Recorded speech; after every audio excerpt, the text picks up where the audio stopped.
Matthew chapter 20.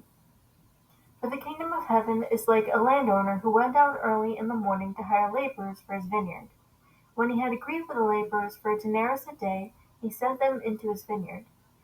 And he went out about the third hour and saw others standing idle in the marketplace.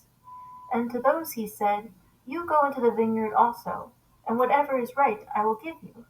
And so they went. Again he went out about the sixth and the ninth hour, and did the same thing. And about the 11th hour he went out and found others standing around. And he said to them, Why have you been standing here idle all the day long? They said to him, Because no one hired us. And he said to them, You go to the vineyard too. Now when evening came, the owner of the vineyard said to his foreman, Call the laborers and pay them their wages, starting with the last group to the first. When those hired about the 11th hour came, each one received a denarius. And so when those who hired first came, they thought that they would receive more, but each of them also received a denarius.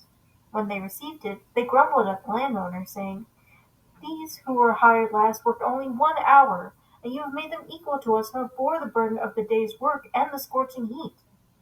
But he answered and said to one of them, Friend, I am doing you no wrong. Did you not agree with me for a denarius? Take what is yours and go. But I want to give this last person the same as to you. Is it not lawful for me to do what I want with what is my own? Or is your eye envious because I am generous? So the last shall be first, and the first last. As Yeshua was about to go up to Jerusalem, he took the 12 disciples aside by themselves. And on the road he said to them, Behold, we are going up to Jerusalem, and the Son of Man will be handed over to the chief priests and scribes, and they will condemn him to death. And they will hand him over to the Gentiles to mock and flog and crucify, and on the third day he will be raised up.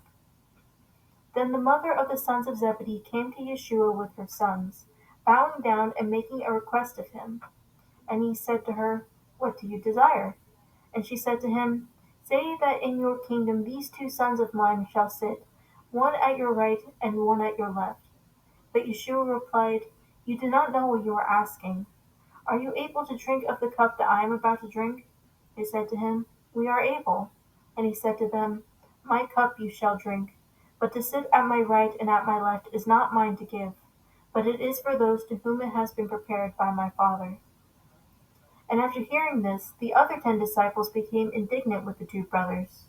But Yeshua called them to himself and said, You know that the rulers of the Gentiles domineer over them, and those in high positions exercise authority over them. It is not this way among you, but whoever wants to become prominent among you shall be your servant, and whoever desires to be first among you shall be your slave, just as the Son of Man did not come to be served, but to serve, and to give his life as a ransom for many. As they were leaving Jericho, a large crowd followed him, and 2 people who were blind, sitting by the road, hearing that Yeshua was passing by, cried out, Master, have mercy on us, Son of David. But the crowd sternly warned them to be quiet. Yet they cried out all the more, Master, Son of David, have mercy on us. And Yeshua stopped and called them and said, What do you want me to do for you? And they said to him, Master, we want our eyes to be opened. Moved with compassion, Yeshua touched their eyes, and immediately they regained their sight and followed him.